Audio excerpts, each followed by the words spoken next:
O'zbekiston Respublikasining eng chekka olis davlat chegarasini chetida turgan Chust tumani Shirbuloq mahallasi hududidagi 73-maktab. Nechta o'quvchi bor? 107 nafar o'quvchimiz bor. 107. Loyiha quvvati qancha? 80. 80 ta. Bir koeffitsient, ha? Ichki manbalardan remontni boshlab yubordingiz. Doskalaringiz, partalar, sinfxonalar, kompyuterxona bu.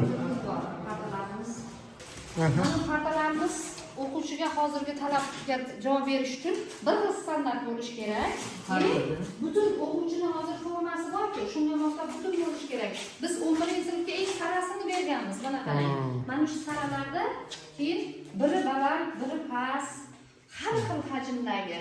Mana ustunlarimiz ham xuddi shunaqa har xil maktablardan bu ustunlarni biz terib kelganmiz. Maktab hosil qilish uchun mana.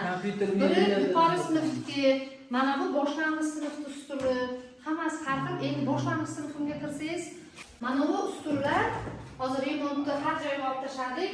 Sovet davridagi partalar bir-biriga stul bilan stulni yopishgan Bitona bular. Mana shulardan hozir boshlang'ich sinfga foydalanib dars o'tyapmiz. Narigi sinfimniki to'liq shunaqa bitta sinfimniki. Endi nolimaymiz-ku, bizni bolalarga ham Qaranglar. Rossiya Sovet davri mustaqil bo'lmasimizdan oldin partalari mebel berilsa yaxshi bo'lardi. Mana buni eskib ketganidan qo'yib tashlaganmiz. Past ochilmaydimi? Yo'q, ochilmaydi. Mana polkalarini partaning taglik qismi bo'ladi-ku, o'shalardan olib o'qituvchilarim o'zi qoqib chiqqan. Mana har xil kesib qo'yilgan, faqat ikki yon taxtasi bo'lgan xolos buni.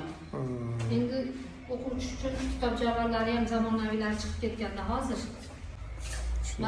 Mashqxonam ingliz tili xonasi, hozir nimalar olib tashlangan ko'rgazmalari, lekin ingliz tilidan bizda hech qanaqa kompyuter printeri ham yo'q. To'g'ri nomla notebook bo'lishi kerak, elektron daskasi bo'lishi kerak hozirgi zamonaviy ingliz tilida.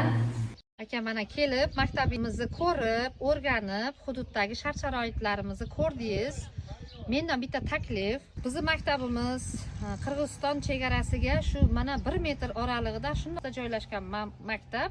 Agar mumkin bo'lsa, chegaradan o'tganda ostonada boshlanadigan obyekt meni maktabim bo'ladi. Qolaversa, aholini 99.9% qirg'iz millatidan iboratligini inobatga olsak, shu bizning maktabimizga 150 o'rinli zamonaviy maktab ichida o'quvchilar uchun kutubxona, oshxona, ma'naviyat zali, yopiq sport maydoni bo'lgan maktab qurib berilsa, maqsadga muvofiq bo'ladi hamda xalqimiz bizdan minnatdor bo'lib, juda ham xursand bo'lar edik.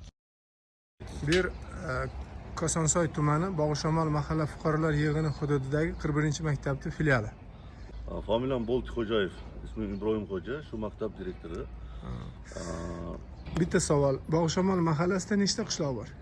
4 ta mahalla bor. 4 ta katta mahalla bor. Bu Bog'ishamol ko'chasi bu. Ko'chasi. Nechta maktab yoshidagi bolalar bor? Yaqin 700-800 ta maktab yoshidagi bola bor. Maktab bormi bu yerda? Yerda hozir shu kichkina filialchamiz bor xolos. Nechinchi sinflar o'qiydi? 1-sinfdan 7-sinfgacha bola o'qiydi.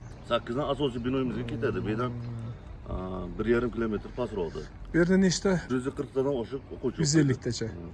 Demak, boshqa maktab. Hozir mahalla hududiga qariyb 700 o'rinli maktab qurilsa to'ladi. 700 o'rinli maktab qurilsa to'ladi. Onaxon shu tuturasa, bu bino oldin nima bo'lgan? Bu bino oldindan shunaqa Dala shipongi bo'lgan. Bu maktab bizga juda shunaqa ham kerak. Bolachalarimiz haqiqatda erta bilan chiqishga, ana yo'llarda borishga qiynaladi qish yozida. Hammasi har tomon maktablarga boradi.